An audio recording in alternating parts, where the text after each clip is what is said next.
Hey guys, wanted to share our very first Crota hard mode kill with you. This took our team quite a few attempts. I want to say it took us between I think 5 and 6 hours. I think this took us. We did it over 3 days. We did it for a couple of hours a day, and we finally got a strategy towards the end that we were happy with.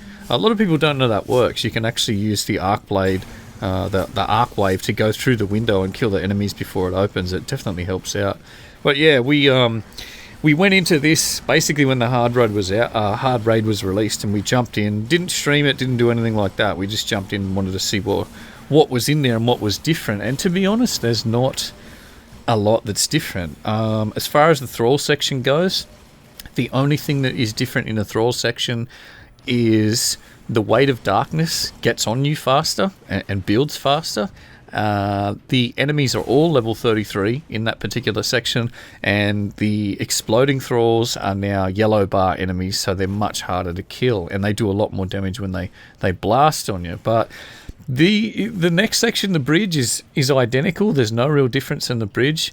The hallway that leads to this section, where there's the Shriekers respawn in that hallway.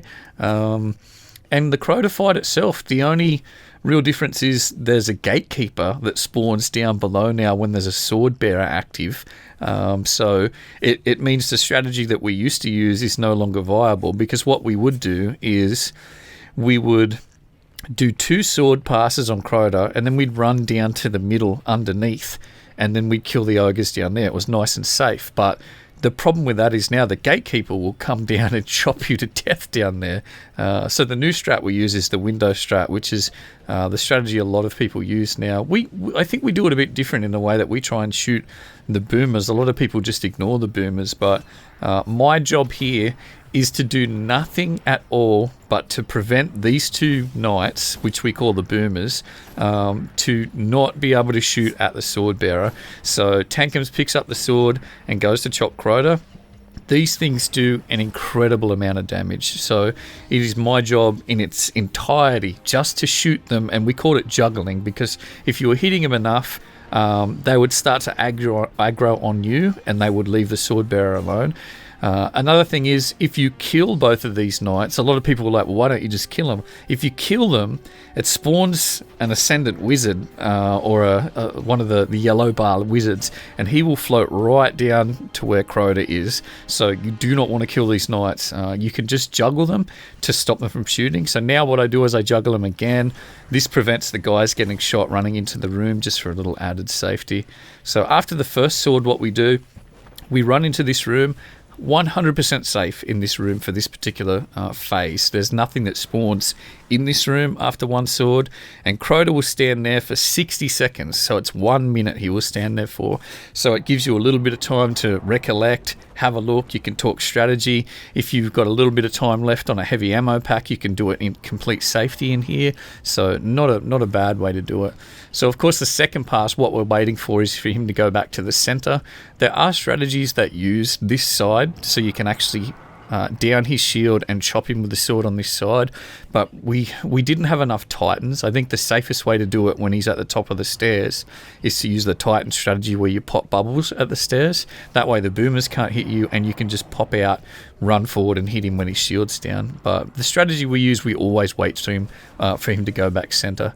So now the strategy is we just look, we see he goes center, everyone runs out at the same time. If you all leave in a group, it's a lot less chance that someone's going to hit by a stray boomer shot, because if someone comes out really late, the boomers are going to be shooting at the people that went first. So try and move as a bit of a group.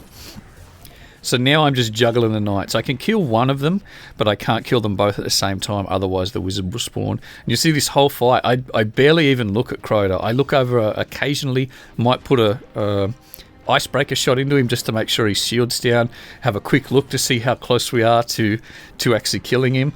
But one of the biggest things that they've added to this fight now is, if you're actually competent and you have a team with good coordination, you get punished for doing too much damage now, which is something I don't really like. He has an enrage point on his health bar. I think it's like 16.7%. When he has that much health left, he automatically enrages now. So you're punished for doing too much damage, which is something I don't really like. Anyway, the strategy now, what we do, we come down into this room. This is a new technique we started using, and it is a very safe technique. One of the ogres spawns in this room, and you can obliterate one of the ogres basically straight away in, I don't want to say 100% safety because he can turn around and shoot at you, but if you do it fast enough, he will not have time to shoot. So you can see there, we just absolutely melt that ogre. The next one, you've got good lines of sight across the map to the second ogre now as well, and you are still in relative safety. So these are all strategies that we tried to incorporate just to get a better run. We tried all different strategies, and we all sort of borrowed strategies from different things we'd heard, different things we'd seen, and eventually this is the one that worked for us. But right here, I take him out. Now what we've got to do is make sure that the Ascendant or the exploding thralls here aren't going to kill us when we come up the stairs. There is a bit of a risk here too when you go up the stairs because there's boomers above you and they will be shooting at you.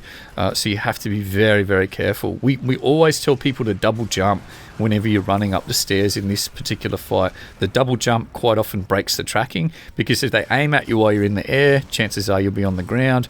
If they aim at you on the ground, chances are you'll be in the air. So it just helps to avoid some of the damage.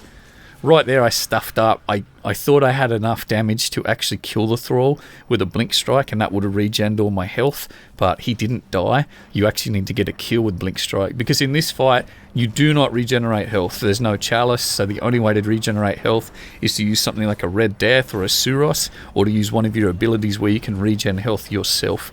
You cannot pick up anything to regen your health. So this is where we all started freaking out because we're very, very close, and on this particular sword we know that he's going to enrage because we've done enough damage and we know this sword's going to enrage him. When he enrages, you see the red dots pop up on the radar right on us. Thralls start spawning directly behind you in this fight, so if you use the window strat, it's probably your best idea to get away from the window here. Anyway, absolute clutch by Tankums. He didn't falter. He just got in there and chopped. So I ended up getting the shader. I got another helmet and I got another Dragon's Breath. So I didn't get any of the new gear from that fight. Two of us got the scout rifle and one of us got the new Sparrow. But anyway, first one that we ever cleared. I hope you enjoyed. And until the next video, we'll see you later.